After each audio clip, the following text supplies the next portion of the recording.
Plain bob is probably the simplest method to ring, as it's almost entirely plain hunting. This is why it's normally the first method that most people learn. Each bell will make its way from first place to last place and back again. The only difference is where each bell starts, and that's governed by its place in rounds. The only exception is the lead end, the very last change, where thirds place bell stays in seconds instead of returning to its original starting position. This means it's now blocking seconds place bell from returning to its own starting position. So seconds place bell will reverse direction for one change.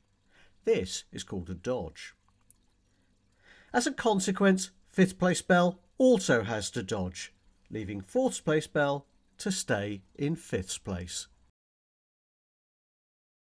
If we look at the place bells in turn, we can see they can all join up.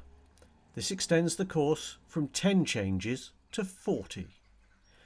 Because 2 ends up in fourth place, it can then continue doing plain hunt from that position. When it completes fourth place bell, it can continue on as if it was the fifth. This leads to it being in thirds and plain hunting as if thirds place bell, before finally coming back to its original starting place in seconds. This creates a circle of work which can then be repeated. When ringing methods, the treble can be very useful, as it continuously ploughs its way back and forth. As a result, it's a constant in a changing world. If you know plain hunt, you will also know where you're supposed to pass the treble. Seconds place bell will pass the treble last, i.e. just before leading right at the beginning, and will also pass it last when going to the back. We call that 4-5. Fourth place bell will pass the treble one place earlier in 3-2, and again one before reaching the back in 3-4. Fifth place bell will pass the treble second on the way down, that's between fourths and thirds, and second on the way up, between seconds and thirds.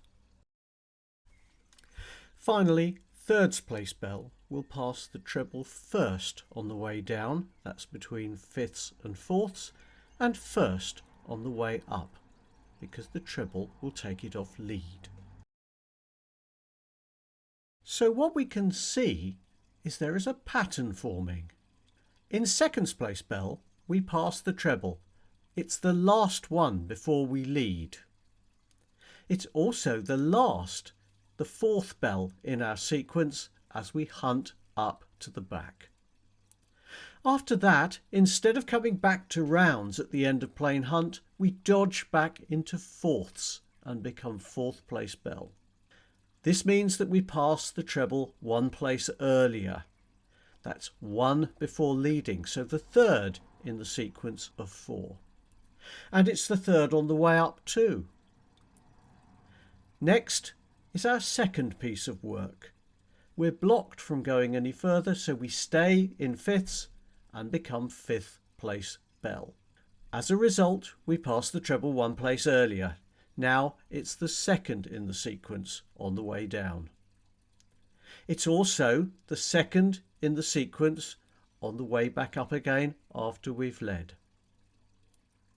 Our third piece of work is that we will dodge back into thirds and become thirds place bell.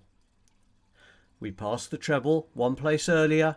This time it's now first on the way down. It turns us from the back. We then also pass the treble first because it takes us off lead. Finally, there's the last piece of work to do. We stay in seconds and become seconds place bell, where we can then go back to the sequence and start the circle of work again.